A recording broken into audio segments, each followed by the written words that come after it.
तो नमस्कार दोस्तों आखिरकार काफी लंबे अरसे के बाद आईपीएल 2025 से रिलेटेड एक बार फिर से कुल 5 से 7 बड़ी अपडेट सामने आ रही थी। ऐसे में भाइयों मैंने सोचा कि क्यों ना एक वीडियो के माध्यम से आपके सामने ये बड़ी अपडेटें साझा किया जाए। ऐसे में भाइयों अपडेट वीडियो लेकर आपका भाई एक बार फिर से आपके सामने हाजिर हो चुका है, जिसमें दोस्तों मुंबई इंडियंस, केकेआर और आरसीबी से रिलेटेड कुछ बड़ी अपडेट है। और आरसीबी के फैंस कम से कम आप इस वीडियो को पूरा कंप्लीट जरूर देखिएगा। ऐसे में भाइयों ये वीडियो काफी इंटरेस्टिंग है, इस वीडियो को आप पूरा कंप्लीट देखते रहिए।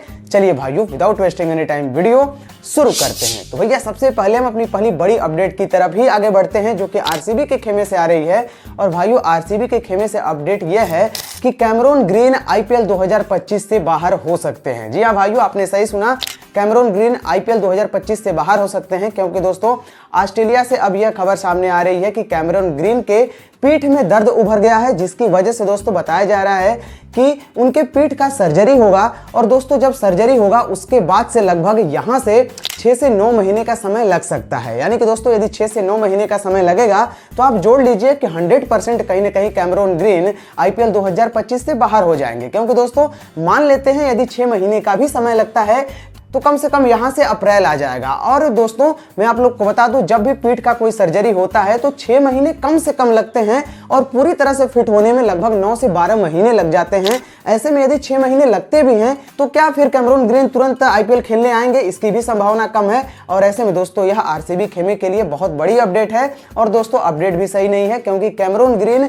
जिस तरह से ऑलराउंडर थे, जिस दर्जे का प्रदर्शन आईपीएल 24 में आया था, बहुत सारी उम्मीदें थी कि देखिए कैमरून ग्रीन आईपीएल 2025 से पहले रिटेन हो जाएंगे। लेकिन दोस्तों जब वह अब खेलेंगे ही नहीं, रूल आउट हो जाएंगे, तो फिर रिटेन होने का कोई मतलब समझ में नहीं आता। ऐसे में दोस्तों आरसीबी फैंस के लिए यह एक बहुत बड़ी अपडेट है। उसके अलावा दोस्तों आगे बढ़ते हैं और नेक्स्ट अपडेट की बात कर लेते हैं, मुंबई इंडियंस की बात कर लेते हैं। तो दोस्तों मुंबई इंडियंस ने अब अपना नया हेड कोच नियुक्त कर लिया है। मार्क बाउचर अभी पिछले 2 सालों से थे, लेकिन उनके रहते हुए मुंबई इंडियंस ने कुछ अच्छा नहीं किया। ऐसे में दोस्तों एक बार फिर से महिला जवर्धने को मुंबई इंडियंस की फ्रेंचाइजी ने अपने आईपीएल स्क्वाड में शामिल कर लिया है। यानी कि दोस्तों आईपीएल 2025 में महिला जवर्धने आपको एक बार फिर से as a head coach Mumbai Indians के खेमे में नजर आएंगे। हालांकि दोस्तों मैं आप लोग की जानकारी के लिए बता दूं, महिला जवर्धने इससे पहले भी मुंबई इंडियंस के लिए काम कर चुके हैं। 2017 से लगाकर 2022 तक महिला जवर्धने एमआई टीम का हिस्सा थे। और दोस्तों इस दौरान एमआई टीम 3 बार फाइनल तक पहुंची थी और उसके अलावा 3 बार विजेता भी बनी थी। यानी कि इनके हेड कोच के रूप में रहते हुए मुंबई इंडियंस की टीम 3 बार आईपीएल की विजेता बनी थी। और उसके बाद दोस्तों 2022 के बाद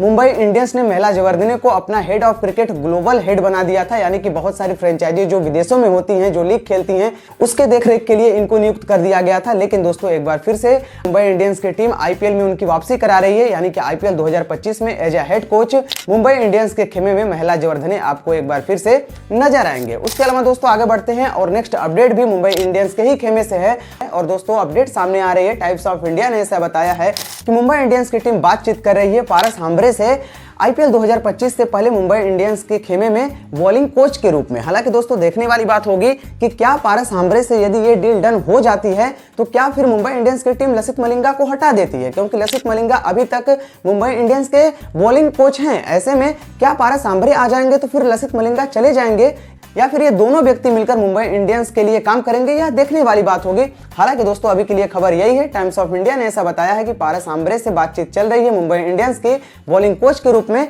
ऐसे में देखने वाली बात होगी कि क्या यह डील डन हो पाती है। और आपको पता है यदि यह डील डन हो पाएगा, पारस हाम्ब्रे यदि मुंबई इंडियंस में शामिल होते हैं एज ए बॉलिंग कोच, तो आपका भाई आएगा और पूरी तरह से वेरीफाई कर देगा कि क्या सही है क्या गलत है, क्या पारस हाम्ब्रे आए हैं या फिर नहीं आए हैं। अभी के लिए खबर यही है, तो मैंने आप लोग को बता दिया है। एनीवे दोस्तों आगे बढ़ते हैं और चौथी अपडेट की बात कर लेते हैं। तो भैया चौथी अपडेट केकेआर के खेमे से है। जी हाँ दोस्तों, आपको पता ही होगा कि अभी भारत और बांग्लादेश के खिलाफ 3 मैचों की टी20 श्रृंखला चल रही थी, जिसकी स्क्वाड में हर्षित राणा को भी शामिल किया गया था।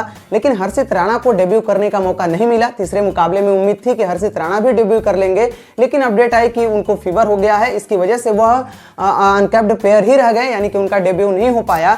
और ऐसे में दोस्तों इस बात से अब पूरी तरह से कंफर्म हो जाता है कि हर्षित राणा केकेआर की तरफ से as a uncapped player 4 4 crore के साथ आपको रिटेन होते हुए नजर आएंगे, क्योंकि दोस्तों नियम भी यही कहता है, रूल भी यही कहता है कि जो खिलाड़ी 31 अक्टूबर से पहले अनकैप्ड रहेगा उसे आप अनकैप्ड की श्रेणी में रखकर कुल 4 करोड़ के साथ रिटेन कर पाएंगे। और ऐसे में दोस्तों सिंपल सी बात है कि अभी कोई T20 श्रृंखला है नहीं और न्यूजीलैंड के खिलाफ जो श्रृंखला है टेस्ट श्रृंखला, वहां पे हर्षित राणा को सम्मिलित नहीं किया गया है। ऐसे में दोस्तों 31 अक्टूबर तक तो पूरी तरह से कंफर्म है कि हर्षित राणा अनकैप्ड ही रहेंगे।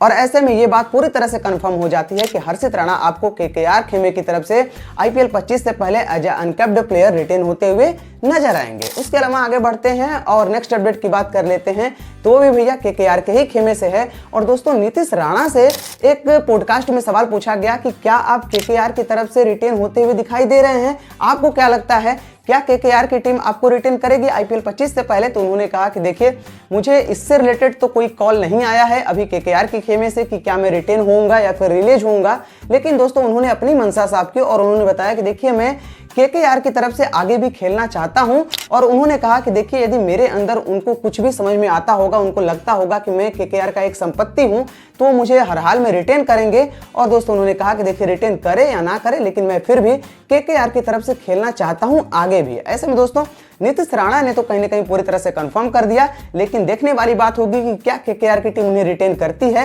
या फिर रिटेन नहीं भी करती है, तो क्या फिर मेगा ऑक्शन में जाने के बाद उनके ऊपर अच्छी खासी बोली लगाती है, यानी कि ऑक्शन में अच्छी खासी उनका पीछा करती है या फिर नहीं करती है, यह देखने वाली बात होगी। और यह भी देखने वाली बात होगी कि क्या नीतीश राणा IPL 25 में केकेआर के खेमे में दिखाई देते हैं या फिर नहीं देते हैं। वैसे यदि आप केकेआर के फैन हैं तो आप कमेंट बॉक्स में लिख कर ये जरूर बताइएगा कि क्या आप नीतीश राणा को केकेआर की फैमिली में देखना चाहते हैं या फिर नहीं चाहते हैं। इन्हीं में दोस्तों आगे बढ़ते हैं और लास्ट अपडेट की बात कर लेते हैं, तो वह भैया LSG के खेमे से KL राहुल को लेकर। जी हाँ दोस्तों, आकाश चोपड़ा ने अपने YouTube चैनल पे कहा कि देखिए यदि LSG की टीम लखनऊ सुपर जायंट्स की टीम KL राहुल को रिटेन नहीं करती है तो वह अपने IPL इतिहास की सबसे बड़ी गलती कर बैठेगी, क्योंकि KL राहुल को यदि कोई भी समझदार फ्रेंचाइजी होगी तो कभी भी रिलीज नहीं करेगी, हर हाल में रिटेन करेगी। उनका मानना था कि देखिए KL राहुल एक बेहतरीन खिलाड़ी हैं, एक बेहतरीन कप्तान है, उसके अलावा एक बेहतरीन विकेट कीपर बल्लेबाज हैं। ऐसे में यदि LSG की टीम थोड़ी सी भी समझदारी दिखाती है तो फिर KL राहुल को हर हाल में रिटेन करना चाहिए। तो ऐसे में भाइयों यदि आप LSG के फैन हो